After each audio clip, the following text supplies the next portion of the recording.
Good afternoon, and I would like to welcome everyone to this joint hearing of the Senate Communications and Technology Committee and the Senate Labor and Industry Committee. And I want to thank the chair of the Senate Labor and Industry Committee, Senator Camera Bartolotta, for agreeing to hold this very important hearing with me.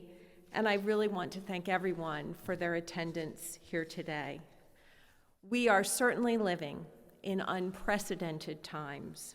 Times that none of us could have ever anticipated. And on March 19th, the governor issued his closure of all non-life sustaining businesses, triggering a historic rise in the number of unemployment compensation cases in the Department of Labor and Industry. And according to the department, just this past Saturday, more than 1.8 million Pennsylvanians have lost their jobs since the beginning of the coronavirus pandemic. That's roughly 24.7% of our entire workforce. Not only did people find themselves out of work because they were forced out of work, but to top it all off, they saw delays in payment and significant communication glitches within the system. And many of these individuals could not get a response from the department and have instead turned to us, their legislators, for answers. As the chairwoman said, these are people's lives and their livelihoods. And if the governor is going to tell them that they cannot work, we need to be doing everything in our power to ensure that they can still receive the unemployment compensation that they so desperately need and deserve from a system that they have paid into just to take care of them at a time like this.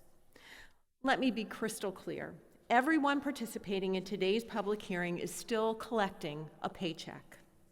Whether it is the legislators on the committees, the members of the Department of Labor and Industry, or even the individuals on our second panel, we all still have a paycheck. And this hearing today, it's not about us. It's not about any of us who are fortunate enough to still have a paycheck. Yes, I've turned down the pension and the health care, but let me be abundantly clear. We need to prioritize the individuals who are at home watching this hearing, holding out hope that we can find solutions to this problem, that we can have answers to their questions so that they can finally receive their unemployment compensation.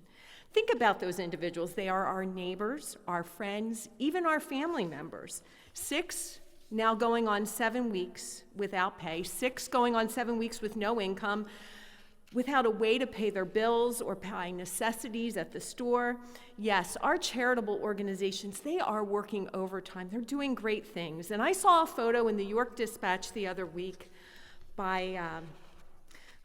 it was captured by John Pavancello. It was a former Kmart off of Exit 18, the Mount Rose Interchange in York County, now operating as a drive-through food bank. It looked more like a drive-in movie theater in July. Again, our neighbors, our friends, our family members, and I'd venture to guess that not one of them ever anticipated that they would be sitting in a Kmart parking lot waiting to get a ration of food put into their trunk. Since the shutdown, we have been working to provide clarity and to avoid confusion, to provide answers to those individuals all across Pennsylvania who watch their careers and their paychecks vanish in an instant. We're not here looking for answers for our own gain. These are our constituents. They need answers for their own survival. So I urge everyone participating today, imagine if it was you that was told mid-March that you were no longer to report to work, that you would no longer receive a paycheck. The latest estimates from the department were that 70% of claimants had their unemployment compensation benefits fulfilled. That leaves 30% without their benefits that they so rightfully deserve. That's 500,000 Pennsylvanians.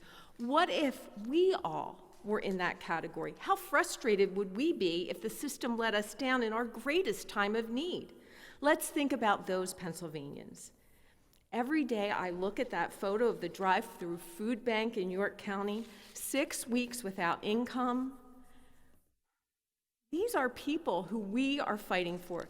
These are the people who we are seeking answers for. And I hope that by having this hearing today, we can find answers and solve the major problems so that our constituents will know that they are being heard and that we are doing everything that we can to fix this broken system. Thank you, Madam Chairwoman.